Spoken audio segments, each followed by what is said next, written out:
Welcome to the heart of Nigeria, Abuja, the capital city that was conceived to stand as a testament to a bold vision born out of the scars of a bitter civil war.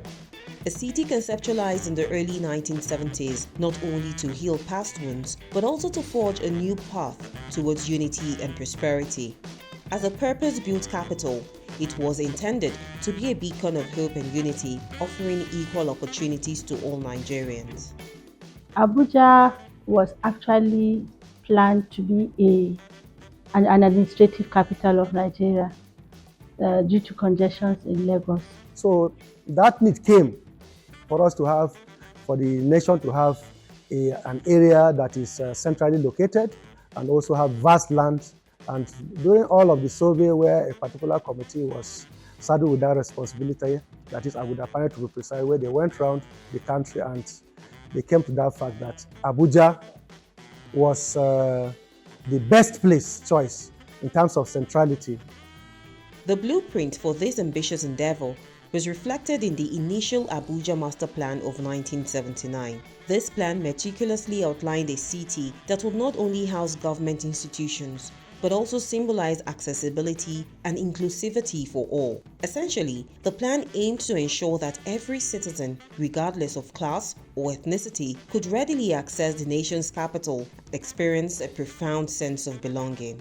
However, as the 1980s unfolded, economic challenges took a toll, slowing down progress on the master plan. This inadvertently paved the way for speculative investment in vacant plots across the city, leading to unplanned growth and uncoordinated development. Neighborhoods emerged without proper infrastructure, and the dream of equal access began to fade, particularly for low-income residents. So the hurried plan in Abuja for Abuja was to accommodate all the civil servants and government offices, institutions that are moving to Abuja.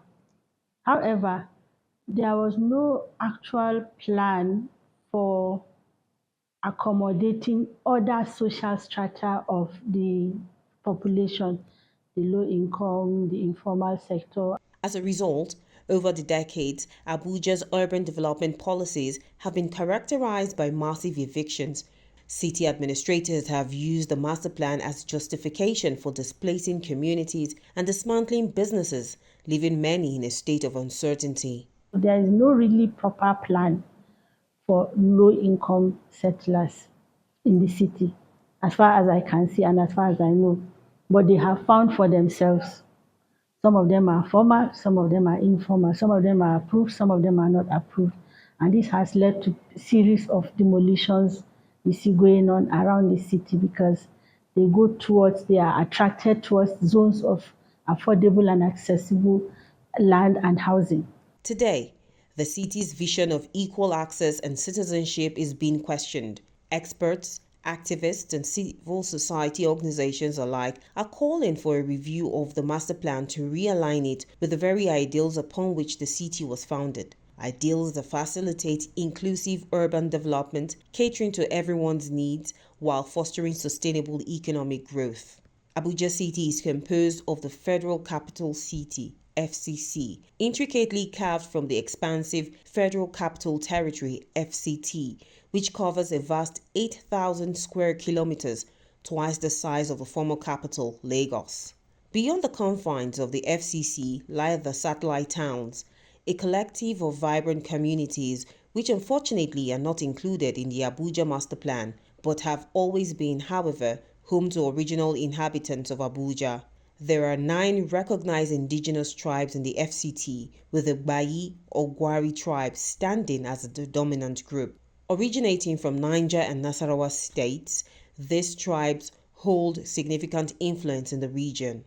In 1976, when the Federal Capital Territory was proclaimed, the original inhabitants were to be totally relocated out of the city, but several inconsistent government policies left them in a state of limbo, with the people now calling for their total integration into the city fabric. Yet, over 4 decades later, this process remains unfinished.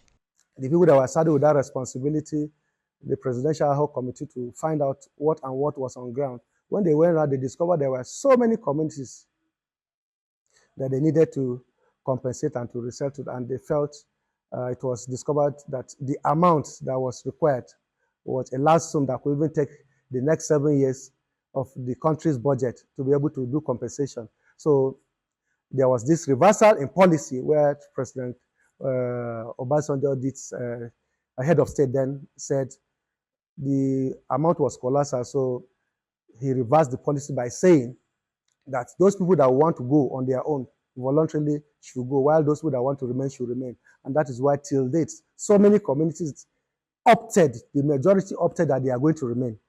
And those communities till date remain. The few that opted to go were actually resettled, the likes of New Caro, the likes of Sabon Wuse. You understand, a few examples that I can mention were resettled. Also, defining who qualifies as the original inhabitants of the FCT can be quite complex, especially when you consider family connections, as many of these inhabitants have close family ties outside the region of the FCT. And as it had turned out, if they were not present during the 1976 census, their eligibility as original inhabitants becomes a lot more complicated. To address this complexity, the Department of Resettlement and Compensation has adopted a practical approach to defining original inhabitants as individuals who were residing in Abuja prior to 1976, while newcomers are categorized as other Nigerians. Despite this approach, the issue of land ownership remains intricate due to the Land Use Act of 1978, which governs land possession. Consequently, even though original inhabitants are acknowledged in the master plan, they are not granted official land title deeds for the land they occupy. This lack of title deeds poses challenges when seeking compensation as Abuja City expands and displaces them, as the FCT Act clearly outlines compensation for those being displaced but requires proof of ownership. That was what led to some of us now planting economic trees. That is the genesis of where this issue of economic tree planting came about. Because when you come, there's nothing on ground. You say they can't pay you for bare land because it's what improvement. Yes, and there is no legal way because you don't have title to the land.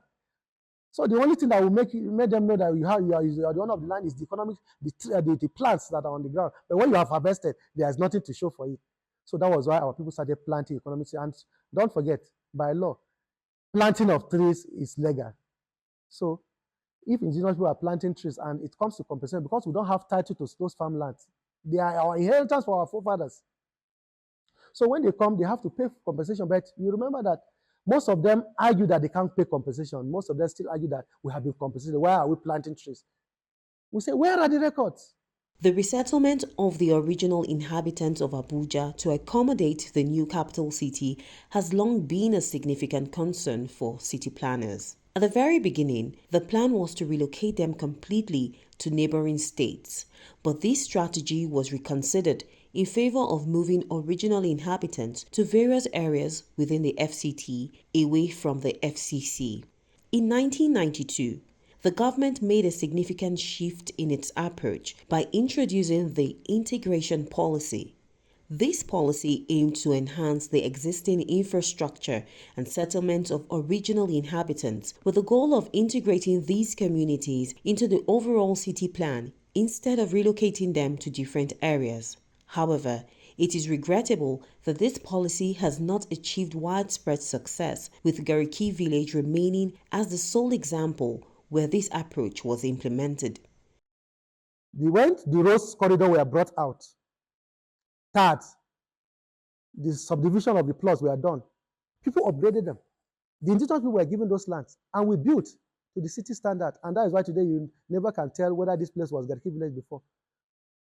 So that is what integration is all about.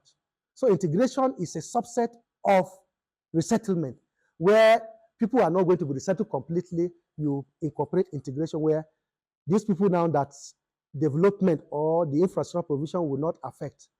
Then you now find a way of accommodating them by providing those basic infrastructure. The task of resettlement and relocation of original inhabitants falls on the Department of Resettlement and Compensation, a department logged under the Federal Capital Development Agency (FCDA) of the federal government. Since its establishment in 2004, the department has struggled to develop and implement a cohesive and comprehensive settlement plan. If you go to those new places now, you discover that so many things have overtaken those areas where, because of the influx of people, you discover that the plan that was done at that time has changed because of the influx of people. And the reason behind that is because of lack of sustainability plan. Actually, to check how development is ongoing. Even there are modifications with regards to the resettlement that was done before now. Nothing is being done. Mainly because insufficient funding has consistently hindered the successful relocation of communities, resulting in resettlement schemes lacking essential infrastructure like roads, electricity, and schools, thereby adding to the challenges of the relocation process. As we speak, most of the roads are not being finished. As we speak, Apo Resettlement doesn't have water connecting the grid, the national grid. It's not connected. All of us virtually are using boreholes, self-sunk boreholes. And we just have a tank 5 behind us that has not been reticulated. And we have talked severally that tank 5 should be reticulated to that resettlement site so that we have pipe-borne water. But as we speak, nothing of such is being done. The frequent failure of resettlement schemes can also be attributed to the fact that community members, when relocated to new areas, often face challenges in maintaining their customary economic activities, typically centered around farming and informal trades. In terms of other compensation, when you are resettling somebody, there are inconveniences by law when you're operating somebody because he needs to adapt to a new environment. What are some of those things that you put in place in order for them to adjust to life? Even you, if you move as a tenant from a new location to another, from an old location to a new location, it will take time to adjust to that new environment. That is the way we as indigenous people find it. That is it. Maybe I have shops here that I was operating and I go there, I don't have a shop there. How will I live? These difficulties have led residents to be hesitant about moving to new settlements, preferring to remain in their original locations where they now engage in land speculation. This, in turn, contributes to unplanned urban expansion. These settlements often become magnets for low-income migrants seeking affordable housing, eventually leading to forced evictions and demolitions by city authorities. So imagine that families who had expanse or acres of land and were into farming can no longer farm due to the fact that their lands have been taken away for one form of development or another. The only thing left for them to survive on is to build houses for most Nigerians who cannot afford the high rent cost of housing in Abuja.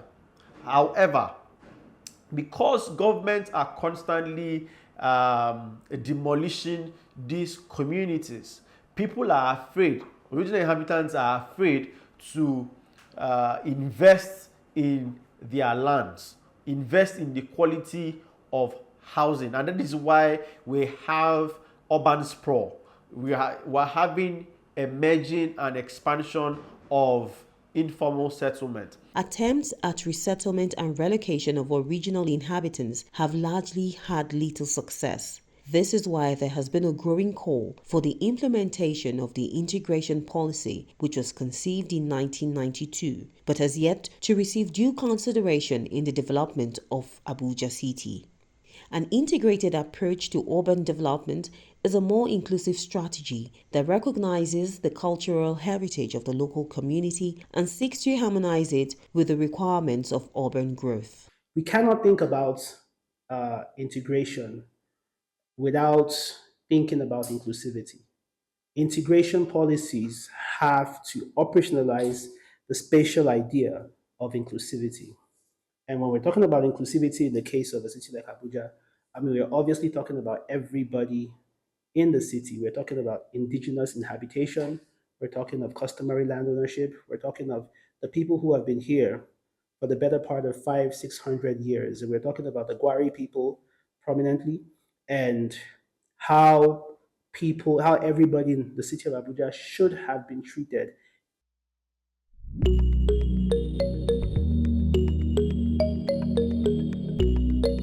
This approach emphasizes the integration of original inhabitants into the city's developmental plans instead of displacing them from their ancestral homes. And one thing about integration policies is that it has to be open-ended. Integration policies should go beyond the idea of planning for everybody at the moment.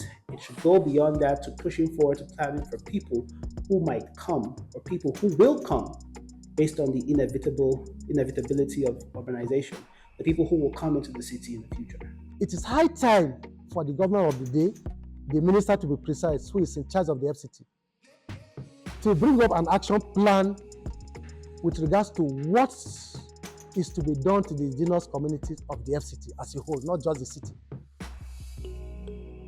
What is the template? What is it that should be done? Is it in resettlement? These people should be made known.